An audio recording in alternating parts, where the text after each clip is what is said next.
दोस्तों देखिए, ये उत्तर प्रदेश पुलिस का जो है कांस्टेबल के लिए ये पेपर है, ठीक है। तो देखिए क्रम इधर उधर हो सकता है लेकिन सेम पेपर वही है, ठीक है। इसमें क्रम इधर उधर हो सकता है लेकिन सेम पेपर वही है। पुस्तिका में प्रत्येक प्रश्न के दिए गए उत्तरों में से सही विकल्पों को लाल रंग से क्या किया गया है, प्रदर्शित किया गया, मतलब कि जो लाल रंग से लिखा गया है ना वो सही उत्तर है। तो आइए देखते हैं, वीडियो को स्टार्ट करते हैं और शुरू से लेकर अंत तक देखिए कि इसी प्रकार क्वेश्चन पूछे जाते हैं और जो परीक्षा होगा उत्तर प्रदेश पुलिस का यही क्वेश्चन इसी आधार पर पूछा जाएगा, ठीक है। तो देखिए सामान्य ज्ञान एवं सामयिक विषय, ठीक। देखिए पहला क्वेश्चन है कि निम्नलिखित में से किस नदी का उद्गम भारत के बाहर है। निम्नलिखित में से किस नदी का उद्गम भारत से बाहर है, तो क्या हो जाएगा ये ब्रह्मपुत्र नदी, ठीक। ब्रह्मपुत्र पे सही है, जो लाल है वही सही है, ठीक है। तो ब्रह्मपुत्र नदी हो जाएगा। अगला क्वेश्चन है कि इग्लू क्या है।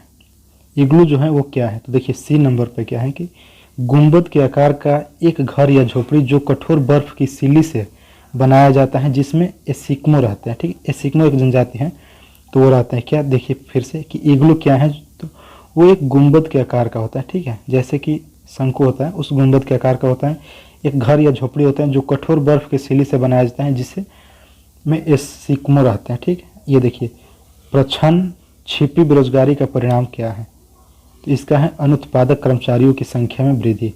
क्या है, अनुत्पादक कर्मचारियों की संख्या में वृद्धि प्रछन्न छिपी बेरोजगारी की परिणाम है, ठीक।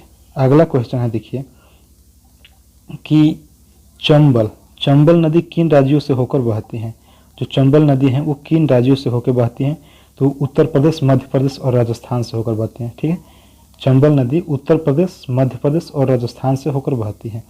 अगला क्वेश्चन है कि वह इतावली यात्री जिसमें विजयनगर साम्राज्य का अत्यंत प्रशंसात्मक विस्तृत वर्णन किया है वह है। फिर से एक बार क्वेश्चन कि वह इतालवी यात्री जिसमें विजयनगर साम्राज्य का अत्यंत प्रशंसात्मक विस्तृत वर्णन किया है वह है, कौन है, निकोलो कोंटी, ठीक है, निकोलो कोंटी। अगला क्वेश्चन है कि स्वतंत्रता के बाद रियासतों का एकीकरण में सबसे महत्वपूर्ण भूमिका किसके द्वारा निभाई गई। स्वतंत्रता के बाद रियासतों का एकीकरण में सबसे महत्वपूर्ण भूमिका जो है वो किसके द्वारा निभाई गई, तो वो निभाई गई है सरदार वल्लभ भाई पटेल के द्वारा, ठीक है, सरदार वल्लभ भाई पटेल के द्वारा। अगला देखिए चारकुला नृत्य से संबंधित है, ठीक है। चारकुला कहाँ के नृत्य से संबंधित है, तो उत्तर प्रदेश, ठीक है, उत्तर प्रदेश से संबंधित है चारकुला नृत्य। अगला क्वेश्चन है कि हर्षवर्धन की राजधानी कहाँ थी। हर्षवर्धन की जो राजधानी थी वो कहाँ थी, तो कन्नौज में थी, ठीक है। अगला क्वेश्चन है कि बुद्ध ने अपना पहला उपदेश कहाँ दिया था। देखिए जो लाल रंग का है ना वही आंसर सही है, तो बुद्ध ने अपना पहला उपदेश कहाँ दिया था, सारनाथ में, ये सभी को मालूम होगा। ये देखिए कंप्यूटर की स्मृति का मापन किया जाता है। कंप्यूटर का जो स्मृति का मापन होता है वो किसके द्वारा किया जाता है, तो वो बिट्स के द्वारा किया जाता है, ठीक है। बिट्स के द्वारा कंप्यूटर की स्मृति का मापन यानी कि उसकी यादगार का। अगला देखिए कि अंतरिक्ष में भेजा गया भारत का प्रथम उपग्रह कौन सा है। अंतरिक्ष में भेजा गया भारत का जो प्रथम उपग्रह है वो कौन सा है, आर्यभट्ट है, ठीक है, आर्यभट्ट है वो। अगला जीवाश्म किस प्रकार के सैल में पाई जाती है। जो जीवाश्म है वो किस प्रकार के सैल में पाई जाती है, तो परतदार सैल में। किस प्रकार के सैल में, परतदार सैल में। अगला देखिए वायुमंडल में कौन सी गैस सबसे ज़्यादा होती है। वायुमंडल में कौन सी गैस सबसे ज़्यादा होती है, तो कौन सी होती है, नाइट्रोजन होती है, ये तो सभी को मालूम होगा। ये देखिए कौन सी हवा वर्ष में 2 बार अपनी दिशा परिवर्तित करती रहती है। वो मतलब कौन सी हवा है जो कि वर्ष में 2 ही बार अपनी दिशा को परिवर्तित करती है, तो वो है मानसून हवा, ठीक है। ये कभी पूर्व से पश्चिम और पश्चिम से पूर्व जाती है। ये देखिए ज्वार भाटा की उत्पत्ति का कारण है, चंद्रमा का गुरुत्वाकर्षण, ठीक है। ज्वार भाटा का उत्पत्ति का जो कारण है वो क्या है, चंद्रमा का गुरुत्वाकर्षण है। अगला देखिए कि गोबी, कालाहारी, अटाकामा, सहारा क्या है, तो ये तो मरुस्थल है, आप लोग सभी जानते हैं कि गोबी, कालाहारी, अटाकामा, सहारा क्या है, मरुस्थल है, ठीक है, मरुस्थल। अगला क्वेश्चन है कि जैन धर्म में के 23वें तीर्थंकर कौन थे। जैन धर्म के 23वें तीर्थंकर कौन थे, बहुत मोस्ट इंपॉर्टेंट क्वेश्चन है, तो इसका हो जाएगा पार्श्वनाथ। कौन है, पार्श्वनाथ। अगला क्वेश्चन है कि निम्नलिखित में कौन सी नदी डेल्टा नहीं बनाती, तो कौन सी नहीं बनाती, नर्मदा नदी, ठीक है। निम्नलिखित में कौन सी नदी डेल्टा नहीं बनाती, तो नर्मदा नहीं बनाती है। अगला क्वेश्चन है कि एशियाई खेलों में 400 मीटर की दौड़ में स्वर्ण पदक जीतने वाली भारत की पहली महिला कौन है, तो वो है कमलजीत सिंधु। एशियाई खेलों में 400 मीटर की दौड़ में स्वर्ण पदक जीतने वाली पहली महिला भारत की कमलजीत सिंधु। अगला क्वेश्चन है कि नीलकंठ, नीलकंठ में कौन सा समास है? तो कौन सा समास है उसमें? बहुब्रीहि समास। नीलकंठ मतलब नीला है कंठ जिसका अर्थात शिव, तो कौन है? बहुब्रीहि समास है। अगला क्वेश्चन, उत्तर प्रदेश की कुल आबादी भारत की आबादी का कितना परसेंट है? तो कितना परसेंट है बताइए? 16.4। उत्तर प्रदेश में जो कुल आबादी है वो भारत की आबादी का 16.4% है। ये देखिए, बांग्लादेश के क्रिकेट मैदान पर किस खिलाड़ी की मृत्यु हो गई थी? तो वो रमन लांबा की हो गई थी। बांग्लादेश के क्रिकेट मैदान पर किस खिलाड़ी की मृत्यु हो गई थी? तो रमन लांबा की। अगला, निम्नलिखित में गैर परंपरागत ऊर्जा स्रोत कौन से हैं? जो गैर परंपरागत ऊर्जा स्रोत है वो कौन से हैं? तो ये हैं पवन ऊर्जा और ज्वार शक्ति। ठीक है, पवन ऊर्जा और ज्वार शक्ति जो है गैर परंपरागत हैं। ठीक है, ऊर्जा का स्रोत। ये देखिए, भारत की संविधान सभा के अध्यक्ष कौन थे? तो ये तो सभी लोग जानते हैं कि डॉक्टर राजेंद्र प्रसाद थे भारत के संविधान सभा के अध्यक्ष। अगला क्वेश्चन है कि भारत में संपत्ति का अधिकार अब रह गया है, कानूनी अधिकार। जो भारत में संपत्ति का अधिकार है वो कानूनी अधिकार है। अगला क्वेश्चन है कि जिम कॉर्बेट नेशनल पार्क कहाँ स्थित है? तो ये रामनगर नैनीताल में है। Jim Corbett national park Ramnagar Nainital में। और ये देखिए, सुंदरबन है, कहाँ पे है? गंगा ब्रह्मपुत्र डेल्टा में। सुंदरबन कहाँ पे है? गंगा और ब्रह्मपुत्र डेल्टा में है।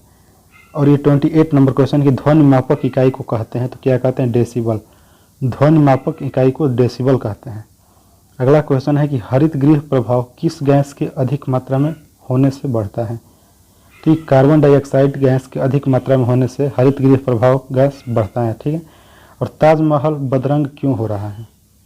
तो ये अम्लीय वर्षा के कारण। देखिए, अम्लीय वर्षा के कारण ताजमहल क्या हो रहा है? कद्रूप, मतलब कि उसका रूप जो है चला जा रहा है, सुंदरता चला जा रहा है।